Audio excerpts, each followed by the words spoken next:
kipas model macam ni pula. Kecil ke? Yang biasa macam ni. Tapi yang macam ni, modern style. Ni cara-cara pasang dia. Cara-cara memasang dia. Specialist. Kenapa leher dia tu boleh pusing 360? Mau kemas dulu barang-barang dia. Kecil.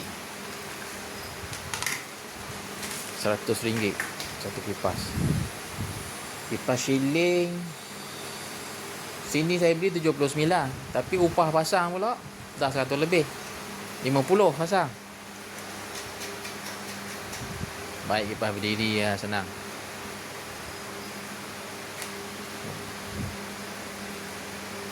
Satu minit cepat.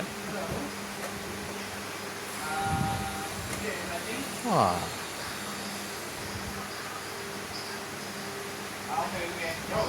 Kenapa you pasang cepat? Saya pasang berkejam-kejam nak boleh jadi. Mudahnya.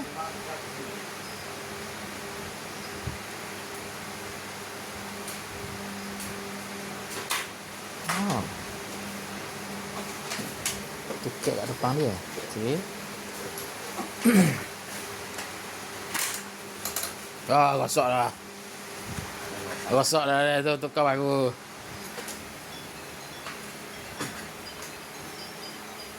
Hello? Hả?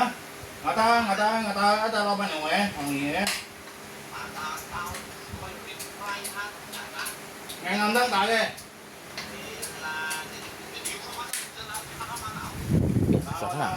Tao pergi. Ini dia punya masalah dia. Dekat sini.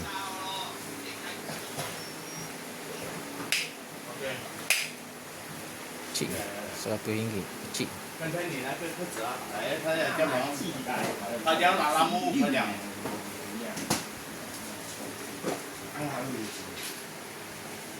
Plastik.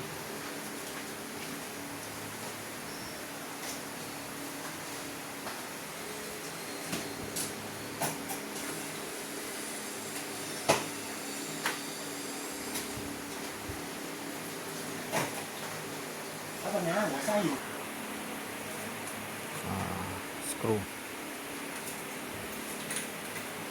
Jadi kalau hari-hari main benda ni cepat lah. Kalau first time nak buat, tekan kia dulu. Test. Mesti test punya. Jangan tak test, kan nak datang balik.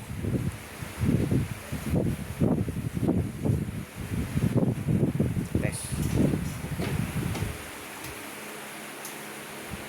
Tapak dia bawah tu boleh kasih kemaskan lagi. Jangan bagi dia goyang. Tak boleh ke memang macam tu dah? Tak boleh. Jangan bagi dia macam bergoyang-goyang tu. Memang tak boleh dah. Memang macam tu lah. Yeah. Okey lah, tak apa. Alright. Okey. Ini kita beli kipas.